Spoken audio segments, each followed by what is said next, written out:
Assalamualaikum warahmatullahi wabarakatuh. Yang terhormat Bapak Abdul Halim M. Hum selaku dosen pembimbing pada mata kuliah Ulumul Quran, serta teman-teman yang saya banggakan. Puji syukur marilah kita panjatkan kehadirat Allah Subhanahu wa Ta'ala atas rahmatnya yang telah diberikan kepada kita semua.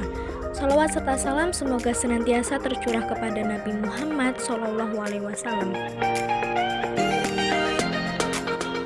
Pada diskusi kali ini kita akan mengangkat topik mengenai tafsir bil ma'thur dan bi al-rai.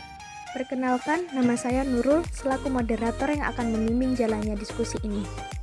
Adapun anggota kelompok saya, Mutiara, Tegar, dan Fandi.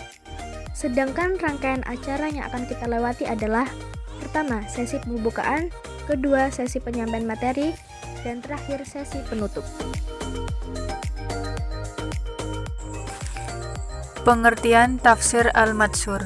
Kata al-matsur berasal dari kata atsara yatsiru atau yaksuru atsaran wa atsaran yang secara etimologi yang berarti menyebutkan atau mengutip, nakala, dan memuliakan atau menghormati, akrama. Al-atsar juga berarti sunnah, hadis, jejak, bekas, pengaruh, dan kesan.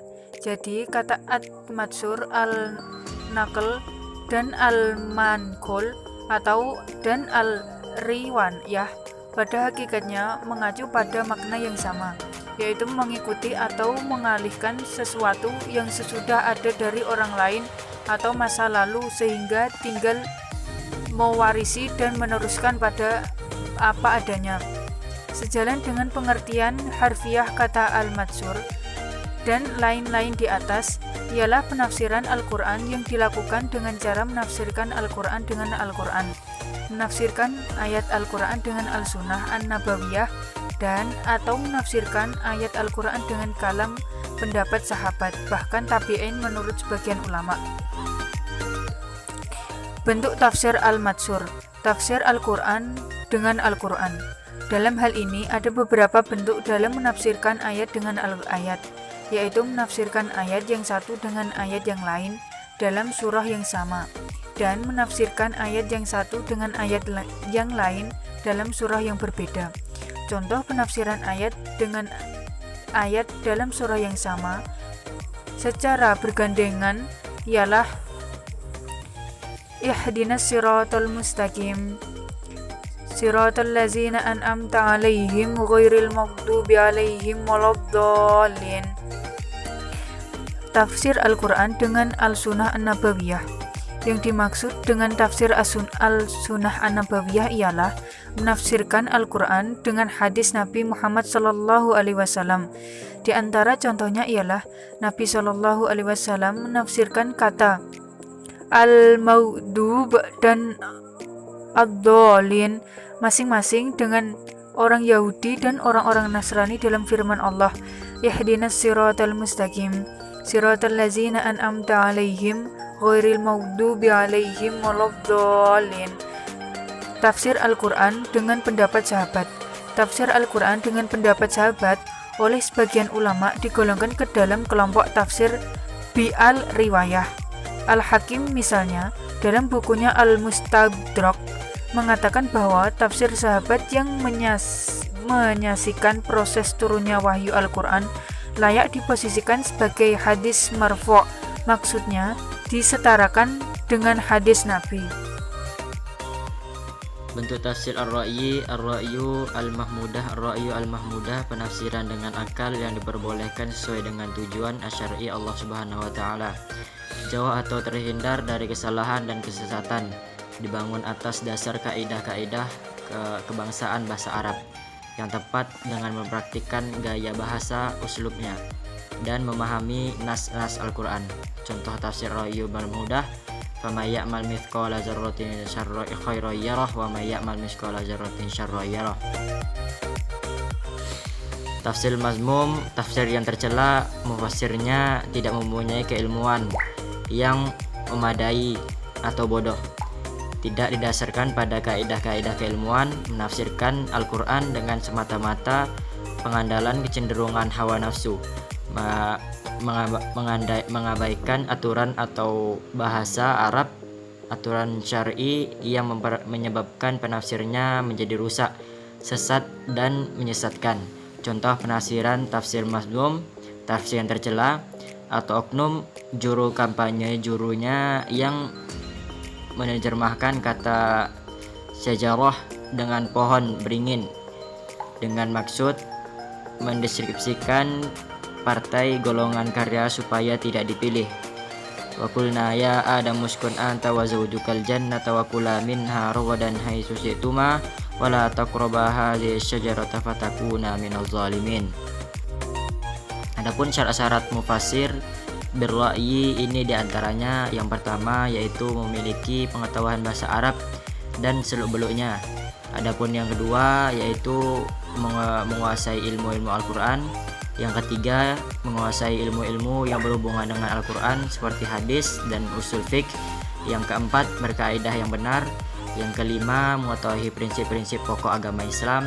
Yang keenam menguasai ilmu yang berhubungan dengan pokok-pokok agama Islam. Yang ketujuh menguasai ilmu yang berhubungan dengan pokok-pokok bahasa ayat dan ditafsirkan. Kelemahan-kelemahan tafsir bil maksur dan bil ra'yi. Kelemahan tafsir bil maksur, selain yang beberapa keunggulan tafsir dengan mengunggulkan pendekatan ini juga memiliki beberapa kelemahan dan kekurangan. Di antaranya adalah a. adanya pencampuran riwayat-riwayat yang memiliki kualitas sahih dengan dhaif. B. masuknya cerita-cerita isyarat yang mempertahankan kebenarannya. C. terdapat riwayat-riwayat yang disisipkan oleh kaum zindik, yaitu orang-orang tidak berpegang teguh pada agama. D. terjerumusnya sang mufassir dalam uraian kebahasaan dan kesastraan yang bertele-tele sehingga pesan pokok Al-Quran menjadi kabur di celah uraian tersebut. E. seringkali tidak dapat diterapkan dalam konteks kekinian karena penafsiran berdasarkan riwayat sahabat atau tabi'in berdasarkan permasalahan yang muncul pada masanya.